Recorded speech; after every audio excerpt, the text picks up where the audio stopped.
Okay. Hello. We're starting apparently. How are you? Yeah, doing well. Just finished stream, ate some food. I was very hungry beforehand, but now I'm all good now, good to go. Okay. You're gonna have to get settled in because this is gonna be a long one. Okay. Um. Yeah. So I wanted to have a talk about a debate I saw recently between about immigration or immigrants in general between Mouthy, Rose Wrists, and two certified neo Nazis from the UK. One of them being Mark Collet. Um, just before we start, though, this will be my first political conversation. I've avoided politics up till now. I've Wise. stuck to I've stuck to economics and philosophy, and this will be my first political conversation. So I'm gonna jump in the deep end as well. Um, so I was very dismayed after watching that debate. I thought it could be done better. I hmm thought ultimately the pro-immigration side did very poorly. And well, before we start, what did you think of the debate? Yeah, so I don't think I view it quite as harshly as yourself, but they don't. I definitely don't think it was Rose Wrist or Mouthy's strongest strongest debates. They didn't seem to address a lot of the points they were making, even fed into a couple of them, which is really really quite bad. The only reason I would give them a bit of leeway is that I just think, from my perspective, I think towards the end, I found it perhaps more redeeming than you did, because I think ultimately some of what they said is correct, as in a lot of, I think their biggest flaw was rhetoric more than anything else. And I guess I'm personally care more about substance than rhetoric, but I can see why someone would view this as incredibly harshly from a rhetoric perspective, because I think from that angle, they did very poorly. Like, there were some moments where they pretty much said, well, if we stopped doing immigration, all these problems would be solved. But it's like anyone listening to that who's on their side, or even maybe in the middle, is going to hear the first part and be like, "Oh, well, if it would just solve the issues, then why don't we do that?" It's like really, really bad from a rhetoric perspective. So I can completely understand the harsher view. Yeah. But Um. yeah, I don't know if how much you'd agree with that like the rhetoric is where they really fell flat, or if you thought it was more in the arguments or what. I felt. I mean, I saw a review from someone else on it. I did feel that they came unprepared, or they came thinking they're going to automatically win. Um. I definitely got that vibe too. Yeah, I wouldn't disagree with that. I think that feeding into I think to some degree it's going to be very difficult to argue from the position they chose to argue from, um, and I'll explain more what I mean a bit later. I was dismayed that they had kind of like the same elitist attitude that we had here in the UK before Brexit, where it was kind of like, here is this study. If you don't understand the study, then you're an idiot. Whereas Mark Collet was kind of like explaining to, in a more simplified kind of way, well, we have we're on an island, we have finite resources, we can't have houses for anyone. It's just because he was breaking it down. Obviously, I don't agree with what he's saying, but he was breaking it down in like a clear way that people can understand. And these two other people are like Yeah, highbrow, kind of like, well, we have these studies, you don't understand the studies. I mean, the point, this is 100. yeah, Yeah, this is sorry. This is just the cut in. This is 100% what I mean by I think it was more of a rhetoric issue than anything else, because like ultimately, yeah, just alluding to vague studies which you have not prepared is just looks so weak when someone else can be like, no, there is an issue with this group of people doing this, and it's bad, like this bad thing, right? When you can just say that and then give examples, even if it's anecdotal, even if it's like maybe not the best way to actually infer reality, it still appears really strong for sure. So yeah, I'd agree with that. and to some degree, I would like, even if you do have a study, I would like it broken down and simplified so people understand Yeah, what's the yeah, lessons. What are the lessons from a study? People, let's say here in the UK, they, old people, they go to the NHS, they see the queue for the NHS filled with people of different colors, they don't like it, they complain. It needs someone to explain to them, you may be seeing it this way, but look at other areas and that it's not so bad. It's like if you kind of just say, I have this study and you're an idiot, then people are like, well, I saw with my own eyes, so I'm not going to trust you. Yeah, 100%, yeah. So I wonder, and tell me what you think. I think it's a difficult approach from the way that they and many other people on the left would choose to attack this problem. And by that I mean, if you have a country where there's let's see if you agree. If you have a country with a lot of social programs, then the locals will get, I don't know, a bit sensitive about who has access to those social programs. And I think that's a point of contention for immigration. What do you think? Yeah, it definitely can be. I think it goes down to who. I think, put it this way, I think you've got some people that are just, you've got the absolute extreme side that are just always going to be like very racist, essentially, or very kind of like anti-immigration, almost no matter what you present them, and they're always going to dislike the fact that some people that aren't British citizens are getting, or some kind of like social support, or they. I mean, to be fair, a lot of these people might not even like it when anyone gets any social support. It's hard to say for sure, but I think there's definitely, you've got those people, and they're very hard to convince. But I think there is a ton of people in the middle. I think almost like, I would almost say your average kind of like relatively moderate position would fall into the camp of basically like they're not against immigration, they're not against social spending, but they don't like the idea of kind of like just an immigrant coming over and without contributing anything to the country, immediately kind of immediately taking some of this like tax allowance essentially on social programs. I think that's an idea that really rubs people the wrong way. And regardless of why they think that, I think that's on an emotional level. I think it's somewhat understandable, but I think those people can be moved. I think you can kind of like, I think those people aren't necessarily dug into that, right? Well, how would you move them then?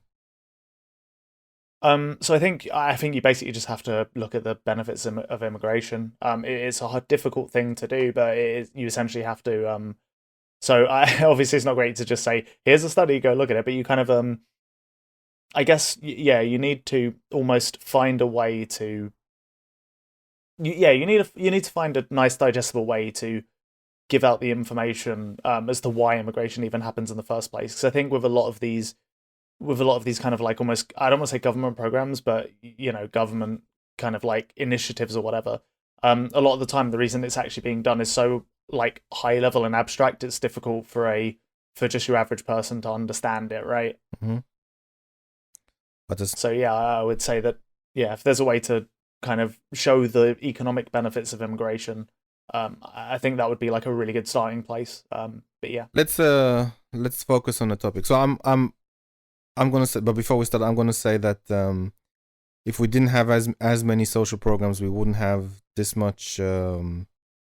many issues into accepting people into the country. Because if they, or let's say they don't have access to them.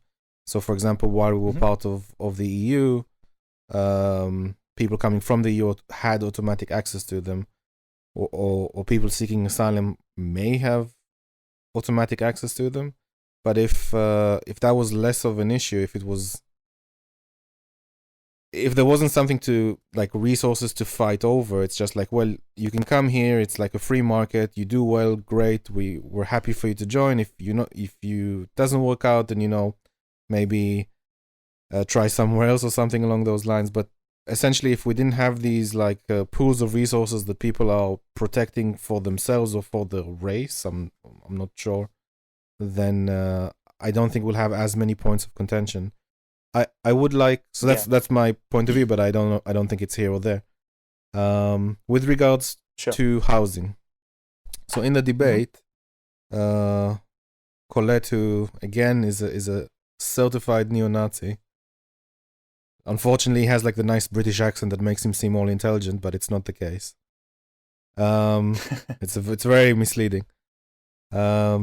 Basically said, look, we're on an island, a rock, a finite amount of resources. We have a finite amount of houses. and 80 something percent of all new houses are taken to immigrants. Now, I essentially I think this is kind of bullshit, because we can always build more houses, and if we have like investments from abroad to build more houses in the London area, if we have investments to build entire new villages outside of London, or like far outside of London, there are houses across the UK like empty and waiting for people to go in them. Maybe it's not close to London per se, but it's not the case that we have a shortage. I mean, 3% of the land in the UK is unclaimed. You can literally go find some unclaimed land, like put some, I don't know, like police tape around and say, this is mine. Wait a period of 12 years or something, I don't know. Something kind of funny where you have to declare it's yours. You have to do a certain number of things, and then you can just get the land for somewhat free. We still have a lot of land, so I don't really think that we have a finite amount of resources. House prices, as the point that he was saying, why we have a limited amount of houses, because we're not building enough. That's not the problem of the immigrants. If anything, immigrants will, or investment from abroad will encourage more. So I didn't really get that point of view. It doesn't seem to me like this is. Go ahead. This is honestly like, this is one of those things where it's like Mouthy and Rose were correct when they basically just said you're wrong. But the problem is that rhetorically this sounds really bad, because if you understand like supply and demand on a very like basic level, more people coming in here without more houses being built, it makes sense that it would make the house prices go up. But the obvious issue with this is that so like the point that I think Mouthy and Rose mentioned, at least I think they did, was that basically immigration actually has a very, very small effect on house prices, and is typically other factors that account for the rise in house prices. And in fact, when you look at the rise in house prices in the UK, to be honest, the majority of houses that have like shot through the roof are all around cities anyway. Yeah. And that's just because more and more people have been moving into cities, and that's British nationals as well, not just immigrants, right? So the idea that it's like just immigrants jacking up house prices is pretty absurd on the face of it. But it's one of those things where, like, unless you have a really strong like report that you can say like look at this, or wait, unless you have like a clear mechanical explanation as to why that isn't the case, it's going to look weak. And what Rose and Mouthy did, not what I was going to say. What Rose and Mouthy did was kind of just say you're wrong without providing sufficient counter evidence, which I think is basically where they fell flat. Because like realistically, countries that have housing prices or housing price issues are just typically ones that don't build enough. I know in the UK, I can even speak to my very local area. Every time the council tries to put up a new blocks of flats, every single person in this entire, like everyone is unanimously like, no, we are not having more flats here. And it makes sense as to why. It's because people don't want, things that are seen to be unsightly in the area. Plus, they don't want their own house price to go down. But it's a very selfish perspective, and it's one of the most frustrating things, in my opinion, period, to watch kind of happen, to see people kind of like reject all of these housing plans while simultaneously complaining about houses for their children and they can't afford them, right? It's like, it's incomprehensibly irritating to me. But just ultimately, I think this point is pretty frustrating to talk about, because it's very difficult to convince anyone, and it's because it's such a like multifaceted issue as to why house prices are rising. There is a load of different confounding factors. It's really easy for one person to just spin their own narrative around it and just hijack it for that purpose, right? And Mark Collet did exactly that, and I think he did it pretty effectively, to be honest, even if he is very wrong. Do you agree with that? So it's a low-hanging fruit for Mark. Basically, yeah. I mean, but again, like if you want it in cities, it's expensive. But north of England, Scotland, Wales, exactly, it's super. Like Birmingham, it's not expensive. Yeah, this is exactly the point. It's like, if what he was saying was true, I think you could point to areas that take in, because like it's not like only London gets all of the immigrants or something like that. They're way more spread than that. So you would expect to see house prices rising where immigrants are, but that just isn't the case. And I know he tried to make a really weird argument where he was saying that that's because, like where they are, the people move out, and then the people that move out go to more expensive places, and then those places get like rise in price because there's so many people moving out. But like, I just don't think that's a real phenomenon. I'd need to look into it more, to be honest, on that specific point. But that sounds like some wizardry to me. I'll add some personal experience here. So I live in an area which is south of London, and it's kind of like technically like people come to London for work when they're younger. Let's say you're from the north, and you commute to London, or you go outright to London to get like a job, and then like you get a bit more mature, you find a wife, you want to settle down, so you move to my area, which is kind of like scenic and for families. And it's a very nice area, really very, very nice, and it's still commutable from London. And I remember we had more and more people from London coming here. So for example, don't remember if it was a year ago, but people were leaving London because of the lockdowns, and they didn't see a need to stay in the city if they can't work. So I was thinking that in our area, like, you know, house prices will go down, or like rents will go down. But no, all the people from London specifically moved to our area, so it was super high demand, even though rents in London were going down because some apartments were empty. But I do know that some people in America did not like it that people from London were coming down. Not all of them white. And I do know that some of the older people here decided to move to other areas because they didn't like the people who were coming down, but really like a handful, not like a majority by any stretch. But yeah, I mean, I still like where I am. It didn't affect anything. I mean, it seems a bit more slightly more Londony now, but it's still a very nice area. And sorry, not that London is bad. But you can talk shit on London, it's fine, I won't get mad. Yeah, I mean, but yeah, there was an element where people didn't like it that people from London, people of mixed race from London, were coming down. The more senior people decided to move even further south. But, you know, that's their choice. What can I do? Yeah. And I think ultimately, just to really hammer home this point, like, the be-all and end-all of housing is that you do just need more houses if you don't want to see house prices increases. Even if we culled all immigration, you would still see a rise in house prices if you don't build more houses. It really is just that simple. So, yeah. It actually reminds me, they were trying to build, where I am, they build like entire towns from scratch. Or like they add additions to existing towns, like a very large northern side. And I remember someone said, no, we have to fight this. Don't let them build it. I said, why would I object? Like, this whole area is half empty. Yeah. It's the exact same thing we had here. Yeah. Very frustrating. So, in summary, we're saying they could have had a lot more, or we, if we go into a debate like this in the future, we can have a lot more to say and say, look, this is, you can actually say that Mark is actually tricking the audience and treating them like idiots. Because this topic is much more nuanced, and he's just making it simple and simplifying it and putting it in one direction. Yep. Okay. Let's move to a different topic. So the gangs were a very sensitive issue here in the UK. The whole around the time of the trials, well, if people don't know, there were these organized gangs that took in from it's a sensitive topic in general, but from Southeast Asia, Southeast Asia, of origin, and they took the local British girls here, and they had like a sort of prostitution ring from it. Am I saying this correctly? And it went on for a very long time, I think in a few areas in the UK, and the police did nothing about it. The police were either afraid to be considered racist or something along those lines. I'm not exactly, but the police in the end didn't do anything about it. And then it reached like a boiling point at some stage, and people on the right were all over this. There was a guy, Tommy Robinson, that went around to the actual courts and filmed it and whatnot. And he got in a bit of trouble for that.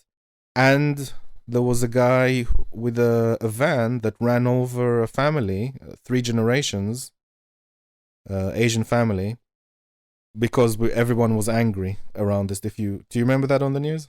Yep. So this whole thing was handled very, very poorly, in my opinion, by the police.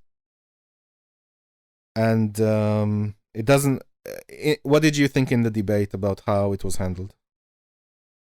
I thought that this was actually probably one where eventually Rose and Mouthy sort of did a little bit better, but they had to be much more prepared on this point, because this is one of those points where like it was such a it was almost like I don't know, you probably remember this, but it was almost like it almost got to the point of being like a bit of a moral panic. Mm. It was like it became a really really big huge issue for a while. And then that's why the Home Office report that they talk about in the debate kind of came to light, because essentially you're right, the police were kind of like, yeah, there was some weird shit going on there. They didn't handle it as best they could. So eventually it got moved, it became a thing amongst government officials, and then the Home Office did an investigation. Mark Collet said they kind of like hid the report, but this just isn't true. We have the Home Office report. We got it in 2020. And I really think they needed to know that, like, going into the debate, so they could just be like, no, you are completely wrong here. This is one of those things where rhetorically they could have looked really strong. Like if even if even if the report, let's say, okay, so the report, as far as I'm aware, is all of the details from the report. They didn't hide any of it. But even if they did hide some of it, when he was saying that the Home Office report was just not released, period, it looks really strong if you go, this is the Home Office report, this is what it's called, and it says in it that they didn't find any evidence for what people are worried about, essentially. They didn't find, like, if you read into it, they basically talk about how they looked at the various data that had been collected. But the problem with it was that all of the data was incredibly shoddy, because it was loads and loads of self-reporting.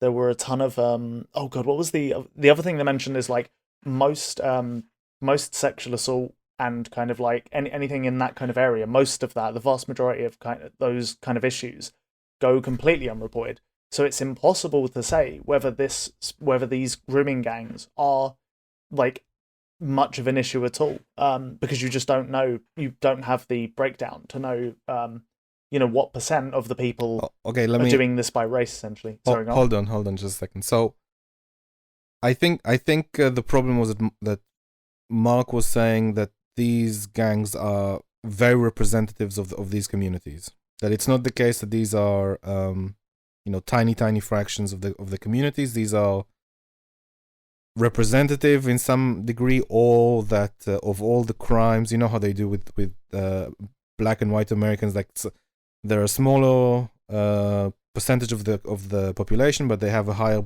percentage of the crimes and stuff like that. Mm-hmm. Now, obviously, you can't say that these grooming gangs are in any way, shape, or form. You can't say that these grooming gangs are representative of all the people that come from that area to the UK. That's just not logically possible. Now, obviously, there was a moral panic and people were upset about it. And I think, in general, what we should have done, and I think people did, is condemn what happened and condemn the police work. Had the police acted properly, none of this moral panic would have happened. And to some degree, I think that was more of the issue. But what do you think Mark's angle on the grooming gangs was? I mean, I think it was ultimately. I think that he brought it up because it serves his, racist point, essentially. That's obviously why he brought it up. But the reason he brought this up specifically, I think, is because it's such a kind of like hot button issue, and the thought of it is really, bad. If let's be real, if we were bringing over a population, if there was a certain population that was immigrating, and like, I don't know, let's say 75% of them were committing some kind of crime, that would obviously be something we'd have to look at. That would, be pretty catastrophic. That's obviously not even close to the case here, but that's why he brings it up, because he can make it sound like they're hugely overrepresented within this area of crime. But this is kind of why I bring up the report, because the report essentially found that that's just not true. They aren't that overrepresented within this particular type of crime. So yeah.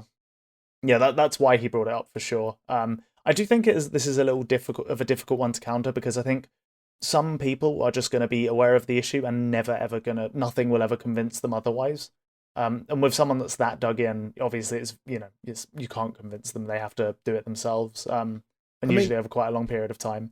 I mean, I think that if I were to say that 1% of the population commits 63% of all crimes, Hmm. I mean, that can sound realistic. Like there's like a tiny violent minority that commits Hmm. the vast majority of the crimes. Does that make sense? Yeah, no, I understand. So I mean, I think you can relate that to people. I said you can't have a situation that the entire community constantly commits these crimes. Even numerically, if you had like 40 people here and 40 people there, that's not like representative of millions of people. Yeah. No, of course, yeah, but yeah, of course. But I guess this is all part of it, really. Like, this is the thing. That I think that's why someone like Mark would look at this, because it's such an extreme crime that even if Hmm. it's happening in very low numbers, people are going to get, it's Just very upset. easy to pull on people. Exactly, yeah, it's very easy to pull on people's emotional like heartstrings, just because of the nature of the subject, really. And that's kind of why I think this is a pretty difficult one to talk about, because that's what I mean, because it's such an emotional subject. Yeah, it's going to be very difficult to say to somebody like, well, actually, this isn't that bad, because you could, even if the data showed that like this population were committing less of these types of crimes than the native population by percentage, it's still going to be a hard sell, because you I know I would say like a very yeah. Go on, sorry. I would say this. I actually don't think it's very difficult to address this particular point. I would lean in to it and say, obviously they did something horrible, and the police should have arrested these people a decade ago. I don't know when it started. Like it seemed like a long time.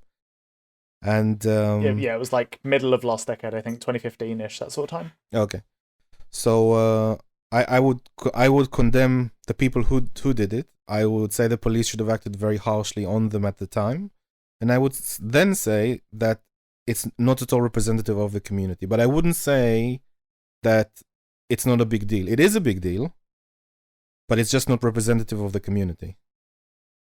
Yeah, sure. Sorry, just to be clear, I wasn't saying No, it no, wasn't a I, big I, deal. I just I, I appreciate what you were saying, but even if people like try to present it in that way, like look, sorry, oh, sure, yeah, let me say it differently.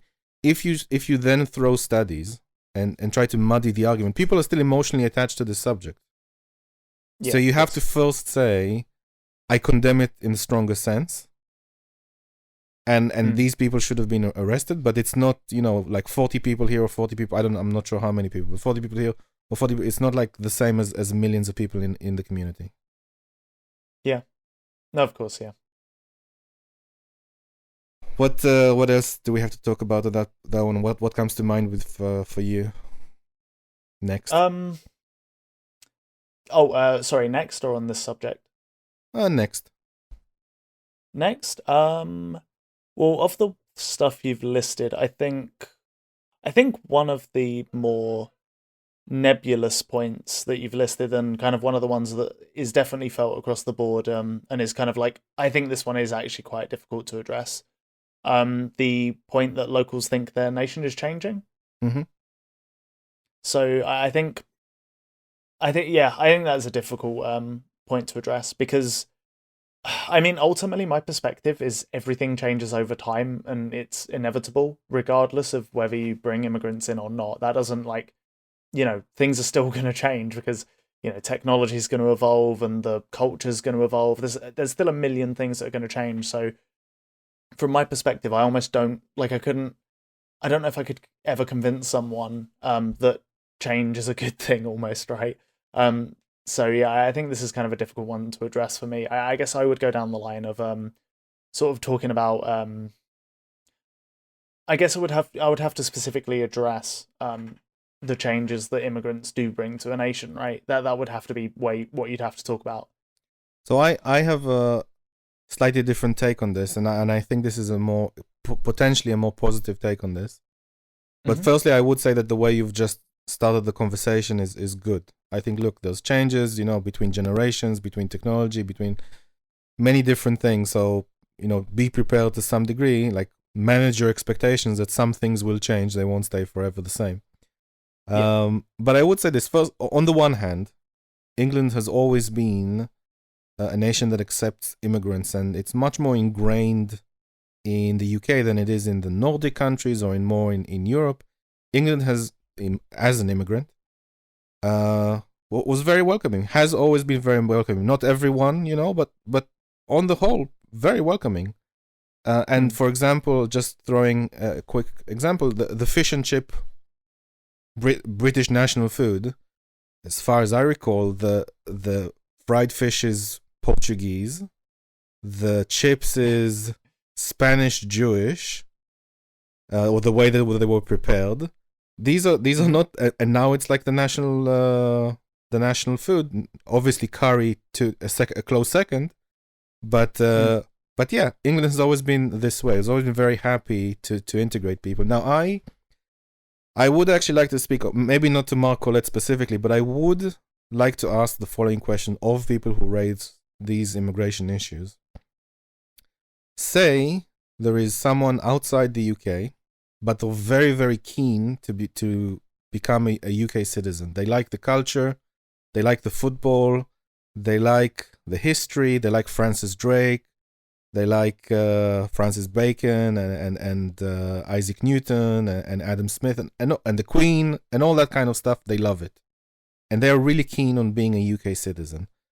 And maybe you can tell me, so what would be the steps, or under what condition should the UK filter people like this? So again, they want to be a UK citizen. They like the values. They like the culture. Now, bear in mind, I did go through a UK citizenship test, and they do mention the history. They do mention some things about the culture, but I already liked a lot of the values and the history that the UK had. But let me just ask you, how would you filter between people coming to the UK who should be a UK citizen just by values and culture? Honestly, this is one of those things that I haven't actually haven't thought about a ton. So I've just kind of always lived here and never really had an issue with immigration. So this isn't something that I've really thought about all too much. When I look at immigration stuff, I typically look more at like the economics essentially, and stuff like that. So yeah, I don't know if I have like I don't know if I have a particularly good answer for you on this one. Let me help you. Let me help you. So go ahead. the new right, in quotation, in America, have made a list for you, for people coming to America, and they've said kind of like the following: we don't care. This is from the right again. We don't care if their skin color, if they're black or Asian, but kind of what they have said is they have to be Christian. They have to like America. They have to like the values that America has. They have to be hardworking. And and if they have all those things, they're welcome to be American citizens. So this is, I mean, it's not super. I mean, they also threw in some IQ though, but which I ignored for the purpose of our conversation. But fair. I'm going to leave that aside for 1 second. But look, it's a place to start. It's not bad. I mean, they're not discriminating against everyone just because of the color of their skin. They're just being selective, and they're listing what they're being selective about. So I would say, for example, that if you're coming to the UK, you need to kind of integrate. Like, that's kind of the point. Yeah, you need to like the culture. I definitely, Sorry, go ahead. I definitely, I definitely agree with that. I think in my opinion, the two biggest legitimate concerns of immigration are essentially people not assimilating. So having these areas or having places where essentially it's just like a bunch of people that have no real connection to the country. I think that's obviously not good. As someone who is a collectivist, essentially, I think generally society always works better when everyone is working for each other in some sense. Or at least has the people around them's interests in mind. So obviously that's something that I value quite highly. I think is very important. And I would assume that there's people that, or kind of there's ways that immigration are done or there are probably tactics employed in immigration that kind of help alleviate this issue that I'm not aware of. But yeah, I would say that's probably the highest priority. Because if you can essentially bring a population of people in, they come in, work and produce and contribute to the society, and they yeah, and they like Britain essentially, then that is just a net positive, surely. Yeah, I would say, like they like England, they wish to be integrated, they like the values here, they agree to the laws of the UK that other people have. I mean, if even if they come from a background where other people or other sexes or other races had different rights in their country, they need to appreciate that changes in the UK Mm. fundamentally, not just from a Yeah, legal point of view, but from a values point of view. cultural These one people too. are the Yeah. same, are equal to you in some sense, in a legal sense. Mm. Sorry. Um, and yeah, I mean, I would like people like, maybe not specifically Mark, but maybe two or three stages down from Mark, if they would answer this question and say not just skin color, not just but look, if someone, you know, has a different skin color, but just is really interested and really wants to be a UK citizen and likes the culture and all the things I've said before, would they agree to then welcome them into the country? Would they have any objections to that? Is it I just the think, I skin mean, color? if I could speak on what I would assume Mark would say, my honest guess would be that I think someone like Mark would just be against immigration, period, because based on what he kind of said, his view is essentially that, like, you know, Britain is full. His view is, I honestly think it's as simplistic as just like, we can't have any more people in the country. I have no idea what he would say about birth rates. I I'd be very curious to know about that, but yeah, like I honestly think it's that simple, personally. I really liked it how he said that there were strawberry pickers and they had to fly them in to take the job. No British person was picking strawberries. No one was. Literally no one. And it's not far from me. No one was picking strawberries. No British person wanted that job. It's literally like summer jobs from like poorer countries in Eastern Europe that fly them in like, oh, Mm. thank God you've arrived. Quick, we need to do this. That give them, like the farmers will give them housing, will teach them a bit of English. And it's not a job that local people want to do at all. It's like, Mm. no, they're stealing strawberry picking jobs from locals. Like, what are you talking about? I think in regards to this point, I think the biggest thing you have to address is, I think this is basically what it boils down to. Like, so I think someone like Mark would argue that, after saying that, they would say, well, yeah, of course nobody wants the strawberry picking jobs because by bringing in more and more immigrants, low skilled jobs have become, have lower wages associated with them. It's pushed the wages down. Oh, So no native British person wants them, but that's still why we should. So even though no one wants them, we should still stop immigration to make the wages go higher. Essentially, I think that's the argument he would make. yeah. So this reminds me of the Polish workers when we were before the Brexit referendum. That the Polish workers were taking construction jobs and stuff like that. This is a difficult. I haven't fully figured out this one, but it does seem to me, to some degree, that although construction I don't think are that low skilled, but if you have a bunch of immigrants coming in, or a large amount of immigrants coming in, it does seem to me to some degree that the lower rung of the population would be negatively affected by it. I mean, Yeah, so I have also I've looked into so this is something that I'm gonna be do a bit of a Rose and Mouthy right now. go So this on. is a study that I remember reading into a while ago. It's a long time ago now, so I couldn't pull up the exact one. But if I was doing a debate over this, I'd obviously have it prepped. But basically, when I looked into the effects of immigration on the UK specifically, the consensus amongst economists in a meta-analysis I looked at, it was by, I want to say it was the University of Oxford. I think it was the university that did it. By the way, there was this big kind of like big look at a whole bunch of different economics data, and the conclusion they came to is that immigration economically is a net positive to wages actually.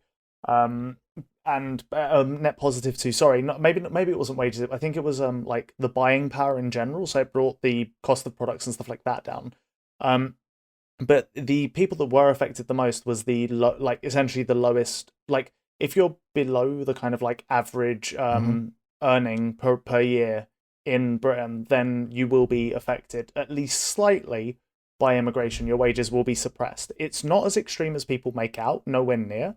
But it is a factor we have to consider, and there's a multitude of different economic of economic policies that you can put in place to alleviate this issue. It's not something you just have to kind of like accept. And I think this is something where the left do fall a little bit flat sometimes. Like, you have to acknowledge that this is at least a slight problem, and then go from there and address it economically. It's something that needs to be done, right? But yeah. I think that if you come from a left economics position of inequality, you've already kind of made it very difficult on yourself. Because even if you say GDP rises, then it's like, well, to whom? It's not evenly distributed. And again, these are the people on the lower rungs. These are the, I don't know, 50% of the voters. I assume, or at least a large chunk of the voters. So yeah, it's a difficult one. I mean, if you have a situation where, let's say the majority of the population, they won't take lower paying jobs, but you still need them in the economy. They'll go for higher paying jobs. They'll go for jobs in London. They'll go for managerial or office jobs. Well, let's say office jobs for argument's sake. Then you would need immigrants to come in and fill those roles. Otherwise, your economy will slow down. But yeah, I mean, this is something that. I was going to say, this is something that I would like to hear someone like Mark address. Like, I'd love to know what their plan is, because if you do cull immigration a ton, you're completely correct. You're eventually going to slowly, like, as your population ages. I mean, you see Japan has a ton of these issues with their aging population. It really does suppress your economy, because you're going to have people being pulled out of the workforce and you're not going to replace them quick enough. And if you're in a developed country, you also will see a decline in birth rate over time. And this is like something that no country has ever been able to address. It's just, there's been tons of kind of like tax incentives for having kids. There's been loads and loads of different policies where countries have tried to increase the birth rate of their native population. It just doesn't seem like something that you can do with simple economic policy. I think maybe you could address it culturally. I have no idea, but it would be really, really hard to do either way. It's something that no country's figured out. So if you do want to severely cull immigration, like, what are you going to do about your aging population? It just doesn't seem like there's a good solution to that. Yeah, the people not having kids. Well, he raised it also he raised it in a sort of like agenda of the left. Like, the local population isn't having kids, and the left are encouraging immigrants to replace the replacement theory, whatever they call it. Yeah. Little Timmy something. I forgot the. the Mio, Little Timmy, yeah, the Little Timmy question. Little Timmy question, whatever. I mean, I have some theories with regards to not having kids. I think it's a lot to do with not having. It's less. It's not good. It's economic, but it's a lot to do with not being optimistic about the future. Then you will have less kids, fewer kids. I think that's part of it as well, for sure. Obviously, like you could say, like in America, with those where they have in the UK as well, where they have crippling student loans and all sorts of burdens, and they feel like, no, I'm not ready till the age of 30 to even consider it. I mean, I had once a sort of discussion / debate with someone about it a long time ago, and I advised people to have kids sooner, because when you get older, you'll appreciate that you had done it sooner and that you put in the work earlier. It wasn't easy, but at some point, like, you reap the rewards of having kids and stuff like that. But in general, what you were raising, it is a difficult problem. We do need, like, the West is in a privileged position that attracts immigrants, and to some degree, you could, pick and choose the immigrants that come here. Like, you can really, like, while other countries are struggling in Eastern Europe or Africa or India or stuff like that, you have the, I'm afraid to say pick of the litter, but you have, like, you can choose the best of the best that will help your economy, because everyone very much likes to come here. So I don't see that as a negative, and I think you're right. I think you should actually push that forward to Mark and said, look, you have an aging population. They need. You don't want the economy to shrink. You don't want the old people to not have money to pay for gas or heating and stuff like that. So what are you going to do about it? And I don't think he will have an answer, because I think. Yeah. I think people, like, from the economic left will, like, try to answer it for him, but he will just, like, say you're wrong, it will fail. I was like, well, what's your suggestion? Yeah, no, I'd be curious to hear that. And the other thing as well is if Mark is of the opinion that if Mark's of the opinion that the left is hurting our ability to have kids as well by, pushing certain ideas, then I would just question why Japan has had so many issues with the exact same problem, because they're definitely not they're nowhere near as culturally left as kind of like America or most of Europe. They're significantly, they're fairly right wing, maybe not like ultra right wing, but there's still like a fairly maybe like center right kind of cultural. They're like they still value families and family structures. So like even with that culture over there, they're still having issues with this. So I like if he was to say that he thinks part of it is caused by the left's cultural pushes, then I would just use the Japan as a counterexample. Maybe he'll just go full Nazi on to say all women have to stay at home and make babies for the cause. And Maybe abortion, I wouldn't be that abortion surprised. is illegal would now. you? Yeah. Yeah, exactly. And like what? Yeah, no, half the workforce just emptied. Plenty of jobs for everyone. I don't know. I mean, actually, no, it would be I wouldn't be interesting. that surprised. It would be interesting if he does say that, because I would like really like, you are insane, and I've just won the debate. Yep. Okay. Very What possibly. are we on now? Which topic would you like? I don't mind. I'm just looking at the list. It's like I think we've actually addressed most of this looking at it. I guess the only other one, and this is probably the one that I have like the least to say about, because I just don't know. This is something I'd have to research. Mm-hmm. But the strain on we have touched on this a bit, but maybe not fully. The strain on social programs, healthcare, and social housing. So like essentially, so social safety nets being, used by immigrants. That's one thing we haven't touched on really. So I don't have an answer to this. I think that in general, social programs and immigrations are two sides of the spectrum, and you're basically moving the knob between one side or the other. You can't have both.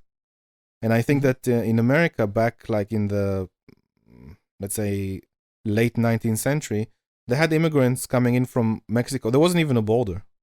Like just come in, work, go back. Like it was just no one minded. There was just so many job openings, and they needed the work, and there were not any social programs to speak of, and no one cared about immigration whatsoever. And like 100 years afterwards, there are social programs. People starting to care. They want a border. They want a wall. They want it policed and carefully managed. And even now, like we're saying, we need like some sort of point system that people will go through, and we need to vet the people, and we want to choose who we want, like a sort of Canadian or Australian. I think more Canadian point system. But I don't know how to address it, in the sense that I think that the more social programs you have, the more anti-immigrant your country will be. And I can give examples of Sweden right now. Obviously, like the government, some governments may have more generous programs for immigration and let more people in.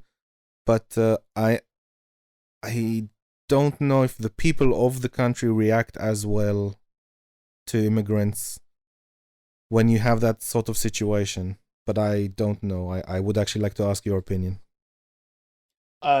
Yeah, I mean, like I said, this is definitely the subject I know the least about. It's probably something I need to look into. But yeah, I honestly, I hadn't even considered the fact that the native population kind of can become potentially more anti-immigration if you have more social programs. Like I didn't really consider that as a feature of Sweden, and I mean a decent number of places in Europe. But that's an interesting point you've brought up. I've not really considered that. But yeah, I think there might be some kind of correlation there. So that's something I'd need to look into. I honestly don't have a ton to say on this one. So I would say this isn't really a solution, but I would say I lived in an area of housing where there was some social housing next to me, and my kids used to play with the kids from that area, for those people. Sorry, I can't find another way to say it. And I had talked to them and everything. I was hardcore lefty back then. It was, I think, around when Miliband was running for election. Oh wow, yeah, okay. And they were all conservative. This was before Brexit. Yeah. They were all conservative. They were like, I don't like it that one EU national comes to the UK and uses the NHS. Yeah. Because, and bear in mind, like, they're all on benefits, all the people there. Some of them aren't working at all, or they're very, very ill. Yep. There was one lady that was just having lots of babies. to stay in that, and no one liked her on the street. But they were all conservatives. They were all, these are precious, precious resources that I, as a British national, should have priority to. And just the fact that even one person, and then like I'm throwing statistics, I'm saying the Tories shut down hospitals, and that's why you're waiting in line for the NHS. Nothing. They were hardcore conservatives. These are our resources, and I'm not giving it to anyone else. Yep, this is one of the most doomer-pilling things that I have ever experienced, because I've had a very similar experience where it's like you'll have the Tories, cut back on social spending, and then people attribute that to immigrants using the social spending. And it's just like, you're voting Conservative, and they're cutting back the social spending more, but you're voting Conservative, so they will cull immigration, hopefully, because that's why you think the social spend, why you think the social programs are being more strained. And it's just like, yeah, it's absolutely maddening, to be honest. I've had the exact same experience, funnily enough. We're talking to similar kinds of people. So yeah, I have absolutely no idea what to say in this one. It's rough. Do you remember, like 10 years ago, there was this almost exactly 10 years ago, there were these Tory talking points that people were lazy, and there were even TV shows where people like on benefits, they would get like a camera around them all week long. Yep. People on benefits, like they're not doing anything, and this was like in the psyche. This was in the psyche of the people in the UK. I remember it clearly, that the people on benefits are lazy, are simply lazy, and they should be off benefits. Yeah. Or like, what was the one? Two pints in a packet of crisp, the TV show. Oh yeah. That one of them was on benefits, and he was trying to like extend his benefits constantly and not work, and it just, I remember at the time, and it was a Tory talking point that these people are lazy and they don't deserve benefits, and someone needs to come in and sort out the benefit system, which is way too generous from the Blair period, I assume. Yeah. But yeah, I think they stopped that at some point. Yeah, no, that was definitely the rhetoric around that sort of time. I mean, like, my parents are certainly not like, ultra conservative or anything like that, but even my kind of like, sort of, I'd say like moderate, like that sometimes they vote Labour, sometimes they vote Tory, more Labour these days, but overall very moderate. Even they would repeat these kind of like talking points. It's like, I don't think this quite encapsulates the problem, to be honest, but yeah, it always seemed really dumb to me. But yeah, no, it was definitely a huge talking point over here. I found it interesting. It was because after growing up and hearing that from so many people around me, I honestly thought that was just like a common opinion from basically anyone across the world. Like, I really thought it was like a widespread thing. But yeah, I think it actually is a fairly, like, I would almost say it's like a bit of a European thing. I feel like other parts in Europe are a bit like this as well. Sometimes. I don't know how much recently, but yeah, I think it's like, it's kind of a European thing, weirdly enough, at least from what I've seen. But yeah. Do you remember when Owen Jones wrote a book called Chavs, and then like years later renounced them as what's he called them now? Gammon? Oh, I know what you're talking about. I don't know a ton about it. 'Cause I didn't know that was the guy who wrote that book. Yeah, it's Owen Jones. It's his book. Okay, yeah. Okay, yeah. No, I'm aware of the book and obviously the term, but yeah, I just didn't know it was Owen Jones. Yeah, so back in the day, like, yeah, he was defending these people as they're not lazy, they are hardworking, they do need our support. But then at some point, the left shifted demographics and he abandoned them. Yeah, because these people were obviously on the right, and yeah, the people I talked to were obviously on the right as well. They just seemed, no matter what I said, they're just, these are our resources. And I think, I don't know, but I think the UK in particular, I mean, we voted for benefits cap, or at least there was like a large survey and 73% said we want like a 450 benefit cap no matter what you need. Now it's 6 something. But that's not a very common, I don't know if it is or isn't, but at some point people are happy in our society and other European countries to give some welfare, but I think they have a limit. Yeah, I think that's pretty universal. I think that's pretty universal across most places, to be honest. I mean, like, Well, America, they really fight that shit. At least a lot of people over there do. So maybe less over there, but definitely, yeah, I definitely agree that across Europe that the social spending seems like an important thing for sure. Like like regardless of whether you're Labour or Tory over here, for example, universally everyone wants the NHS, right? Like the Hmm. Tories always talk about strengthening the NHS, even though they may, like at least publicly they'll say that. So because they know they can't talk about purely privatizing the NHS or anything. It would just be political suicide over here. So yeah, I think I'm under the impression the Tories did put money in the NHS at least around the pandemic. Everyone yeah, keeps saying they the did. Tories are defunding it, but I didn't get. I thought that So because of.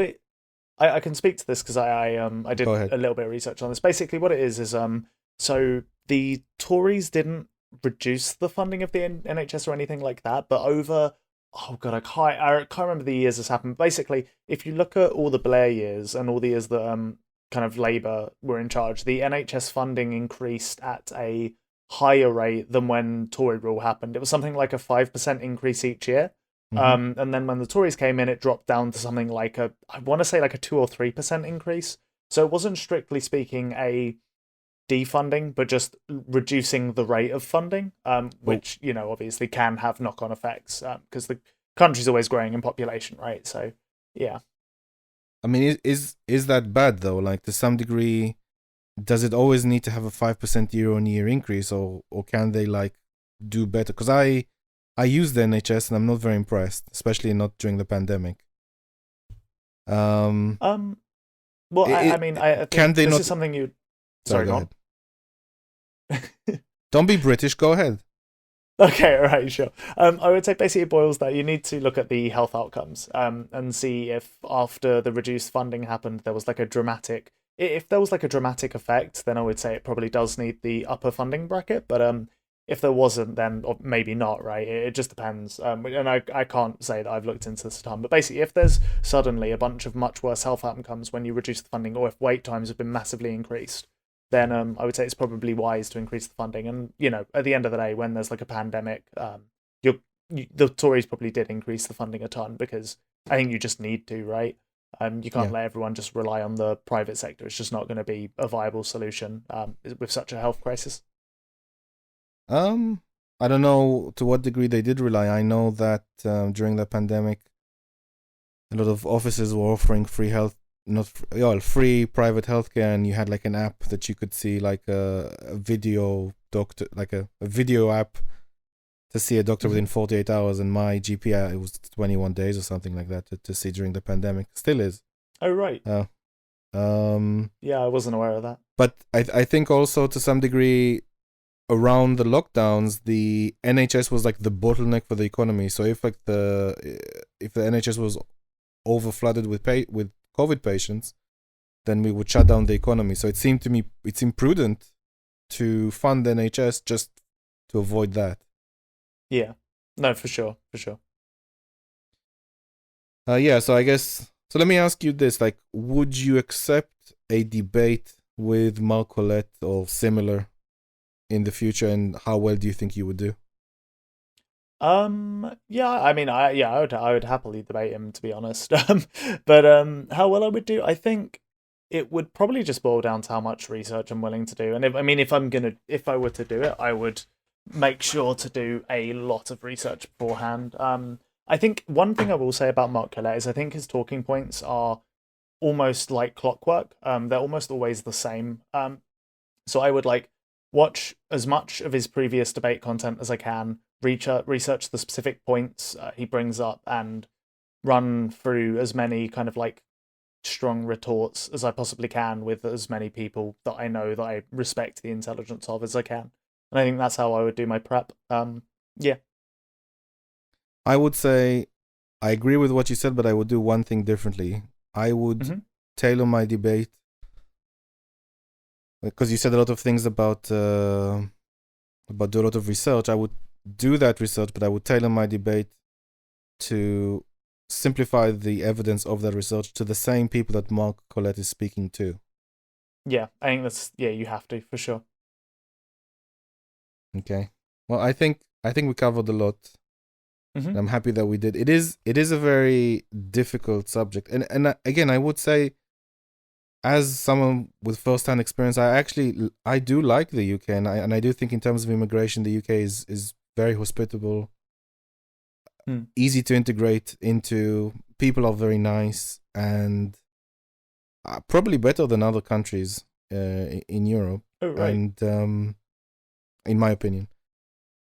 Mm. And I mean, I've been here long enough. I can start complaining about things, like the weather and the NHS and stuff. I'm Oh, yeah. allowed. I'm allowed now because I've been here a while. Doesn't mean that I don't like the UK, but yeah, these debates are difficult, and I just really wish that we had like a more honest kind of debate than what I saw that happened in between Rose and Mouthy and Mark Collet. I was dismayed at the result of it. It did seem Yeah. painful to me to To be witness. to be honest, one of the so like not to throw too much shade towards anyone, because I do want to say I do like Rose, and I do like Mouthy quite a lot actually. But one of the things that does frustrate me is I might just be because he's quite young, but I do feel like Rose often has a kind of I don't know. I feel like he has this attitude of kind of the elitism that you kind of summed up earlier, where it's like, okay, well, this person is too stupid to even like talk to. If you don't understand the study, then that you're obviously wrong on, then I'm not even going to engage. And I think that Mm. really, really does hurt his performances a lot, and it can make him come off like smug. And the other thing as well is like even just above all else, like if you're that confident in something like that, it opens you up to being embarrassingly wrong when you are, you know? Sorry, what do you mean the last one? Oh, so basically, when like one thing I've noticed with Rose is like he will be so kind of like he will present things incredibly confidently, which lots of people do, and I think is fine to some extent. But when you present things extremely confidently and with such a almost like smug attitude, it Mm. opens you up to being kind of like absolutely destroyed and look like a joke when you are actually when you are wrong on something. Okay. And I think that's something that's maybe a little humility would help. I mean, I've spoken to both of them. I mean, Mouthy. I think Mouthy actually did very well in a debate where he did with someone that I very much dislike called Martinez, Oh, yeah, and I know the guy. Yeah. I think he is strong. I think he technically is strong with those sorts of debates. I'm not sure what happens per se. I don't wanna put him down too much. Rose, I don't have a good impression on. I think he's, and I did chat with him, but the conversation I had with you about that UBI idea I had. Yep. I wanted to have like a sort of chat with him in kind of like a nicer chat, but he just was looking for sound bites and he was looking for it to be Yeah. aggressive and it seems like so when I'm talking with you now, we're talking about ideas, right? Hmm. To me, he seems like he's just trying to get like gotchas and sort of like sound bites without any like core ideas. Like it's just like you didn't say something correctly. I just Googled it, or someone in my audience Googled it for me, and you were wrong about this. Therefore, you're an idiot. But it's not Yeah. like you're contributing ideas to the conversation, if you understand what I mean. No, 100% I do. Yeah. And I And yeah, I really, I think. have. Sorry, go ahead. You say something, and then Yeah. I'll say something about Mark Collet. Sure. Sure. Yeah. No, I was gonna say I think your impression of Rose is I think there's a lot of truth in that, and that's all the stuff I have an issue with him on. But overall, well, see, just to in his favor, I do think he when he does actually look into a subject, if you look at some of his own like videos, he does seem to do a pretty good job of some of the research, and I think that's like something he can hone. I think he just needs a bit of humility and less of what you've just described, because I think you're bang on with that description. So yeah, but go ahead. And I would say it would be very hard for me personally to debate people like Mark Collet. Certainly Martinez, I would absolutely not be able to even. If I was in the same room with them, it would be very difficult for me to even talk to them. Fair. I'm upset that Mark Collet has a British accent. I'm upset that he sounds like he knows you know what I mean, right? It sounds like Yeah, yeah, a bit posh, semi posh accent or something like that. It's the Um, same. It's the exact same thing that like it's the exact same thing. He does almost a similar thing to like, not to the same extreme, but it's almost like how Richard Spencer kind of presented himself. Like he's, he comes, he's very well spoken, very well mannered, kind of will speak passionately about things, presents himself like visually well with clothes and whatnot. Mark Collet isn't quite to the same degree, but the way he speaks and kind of like, I do agree, almost like even the fact that he's British to some extent gives him like more authority than I think he's earned based on ideas, right? Yeah, and again, it's a the whole subject to some degree is in their favor. It's a lot of hot button issues, a lot of moral panics, a lot of things that are just emotionally attached to people's mind, and he just has to slightly tweak them or strengthen them. And the other side has much more work to do. And it's no good. Again, it's you have to really unwind and explain to people a lot of things before you get them before you can present like an offensive. And Mark has relatively easy time. Like if Mark and the person he was with just does some research and they throw some numbers at you, you already a lot of people already believe this stuff. So if you throw research like you're already biased to it, you think, oh well, it must be much worse than I thought, and stuff like that. Yeah. So it's a hard topic, but I think maybe if I do a lot of research and sometime in the future when I move slightly away from economics or do more politics, then I'll do something like that, because it is I am an immigrant and I would like to represent this topic a little bit more thoughtfully. Yeah. No, that would be yeah, I'm sure that would be very welcomed in the Twitch poll sphere, because I think there's a lot of people that don't have that kind of experience. There's a lot of people that just I don't know, a lot of people I don't know why they do politics stuff, to be honest, a lot of the times. But I think your perspective would actually be really useful, to be honest, in that kind of sphere. And one thing I will say, just real quick, speaking about Mark Collet, did you see his chat with Destiny? I did not. Okay, so I would say honestly, I know there's a lot of people that dislike Destiny for a bunch of different reasons. But if you want to see a really good debate of someone that I think did quite a good job of taking Colette to town on a lot of different issues, I think his discussion with Colette was really good. I'd highly recommend it. I think one thing that did help is one of the things that the guy who did the review pointed out in the Rose Wrist and Mouthy one is that they kind of ended up being a bit more docile than you need to be with someone like Colette. I think you have to make sure to stand your ground on points. Otherwise, he's just going to talk over you and get quite loud and passionate, because at the end of the day, he probably is quite passionate about these subjects. But I think Destiny did a really good job of matching that energy with cohesive arguments as well. So if anyone wants to see almost like a cookie cutter way to approach that kind of discussion, I think that was a pretty good example, at least in my opinion. Okay, that's good advice. Okay, thank you, Devin, for your time. I appreciate it. Yeah, no worries. And I hope it's been useful for the viewers. Yeah, no, I hope so too. It was a good discussion. I enjoyed myself as well. So yeah, I'm sure I'll see you about. Okay, bye. Peace out.